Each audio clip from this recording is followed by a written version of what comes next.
December 12, 2025, Toretsk Frontline, Eastern Ukraine. In a dilapidated bunker, the elite reconnaissance team of the Azov Brigade embarked on a special close-quarters combat mission. The objective was not to destroy with heavy firepower, but to neutralize an outpost in absolute silence. A final warning is issued, and when the silence is broken, the secret inside that bunker changes the situation in a way no one could have imagined.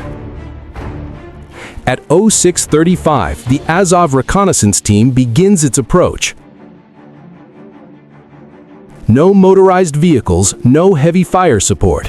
They move on foot, one by one, hugging the collapsed walls and old artillery pits.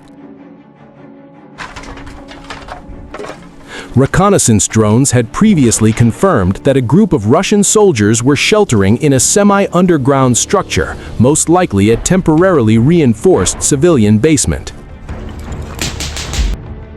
Activity inside was sporadic, security was lax, but the distance had shortened to a dangerous level. Just one loud noise would immediately trigger a firefight. In that environment, the on-site commander ruled out a direct assault. A close-range firefight in a confined space could cause heavy losses on both sides.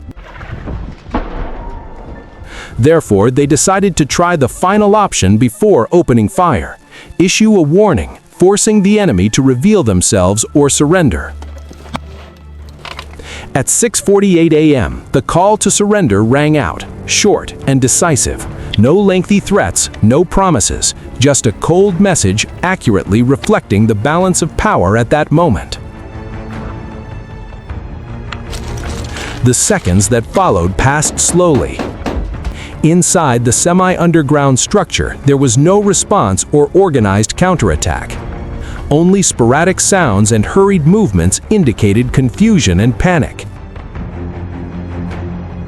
To the reconnaissance team, this silence did not mean safety. It only signaled that the enemy was preparing something.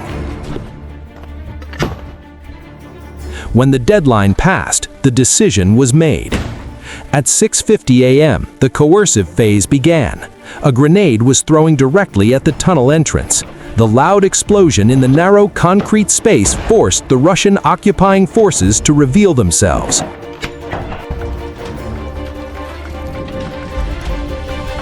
Immediately, gunfire erupted as Russian soldiers responded fiercely with rifles and a PKM light machine gun positioned deep inside.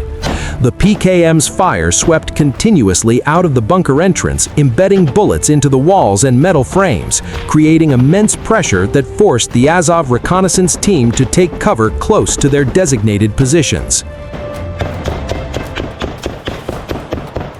However, this machine gun fire quickly revealed a weakness. Due to limited visibility in the bunker, Russian soldiers could not accurately determine the position of Ukrainian soldiers, causing most of the fire to be merely threatening rather than effectively controlling the situation. Seizing the opportunity, the Azov commander immediately ordered the destruction of the PKM firing point before continuing to advance. The tactic was deployed quickly. One team used rifles to fire short, accurate bursts to suppress and pin down the enemy position, while the other team, the assault team, moved quickly and secretly, flanking around to approach the target. This coordination was intended to neutralize the main threat and clear the way for the entire unit to capture the bunker. A second grenade was thrown accurately into the PKM's position. The explosion silenced the machine gun fire. After that, there were only a few sporadic, reflexive shots. The gunfire gradually weakened and then fell silent. However, the reconnaissance team did not rush forward. They maintained a safe distance, observing every blind spot, wary of a delayed reaction. In close-range combat, even a moment's hesitation could be costly. When no organized fire was detected, the reconnaissance team began to advance and secure the area according to procedure. Each step was taken at a steady pace without haste. The results confirmed that 8 soldiers belonging to the occupying force had been eliminated from combat right at their hiding place, including the PKM machine gun team. Several other opponents were seriously wounded and unable to continue fighting. However, not all of them were left behind. During the machine gun battle, a small group of enemy soldiers took advantage of a secondary exit behind the building to retreat.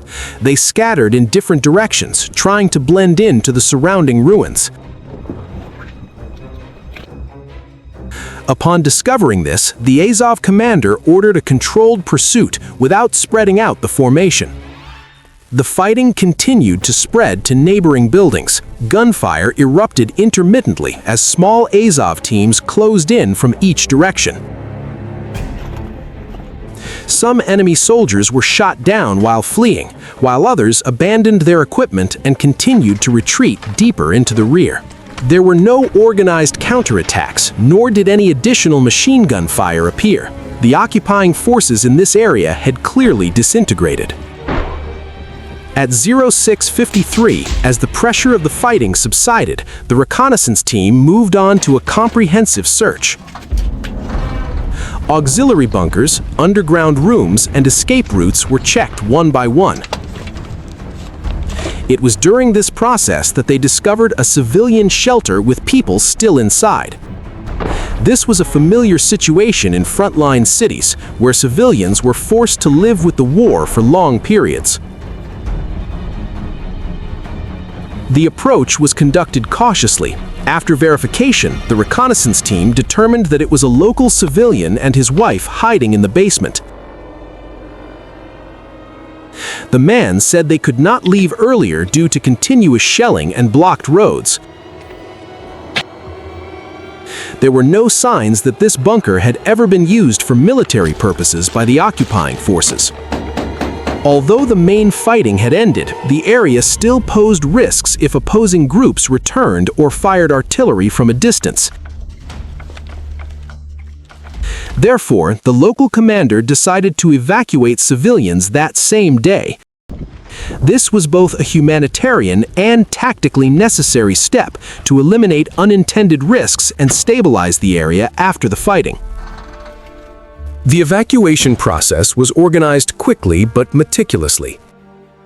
Residents were guided step by step and continuously reassured to avoid panic. All evacuation routes were supported by forces to guard against unexpected situations. There was no rush, nor was it prolonged longer than necessary. Everything proceeded smoothly despite the ongoing risks of the battlefield. Once the 2 civilians were safely removed from the dangerous area, Azov forces conducted a final inspection of the scene. Reconnaissance drones continued to circle overhead, confirming no signs of regrouping by occupying forces in the surrounding area. At 7:06 a.m., the mission was deemed complete. The enemy's forward position had been neutralized. Some occupying soldiers were killed, while the rest were forced to flee, abandoning the area. Civilians were safely protected. Ukraine reported no casualties. Overall, this was not a large-scale battle. This is a war of reconnaissance, of split-second decisions made from a few meters away, and of the ability to control the situation after the guns fall silent. For Ukrainian forces, missions like the one in Toretsk occur almost daily. They do not immediately change the map, but they gradually erode the occupying forces' ability to control the area. The encounter ended quietly, with only a short report sent to the rear. And for the reconnaissance soldiers on the front line, completing their mission and returning safely after a morning filled with gunfire and smoke was a quiet victory. At the rear, developments on the Toretsk front were also closely linked to the broader security picture. Ukraine, the US, and their allies held important online talks to discuss long-term post-war security guarantees. The parties agreed to continue negotiations on security mechanisms, control over areas such as Donetsk, and options for protecting the territorial self-determination of the Ukrainian people. The link between the battlefield and the negotiating table reflects a broader picture. Small tactical victories on the front lines help erode the opponent's control, thereby creating a solid foundation for strategic negotiations. Ukrainian leaders emphasize that any future security agreement must ensure that the sacrifices of soldiers are not in vain and protect the country's long-term security. Glory to Ukraine!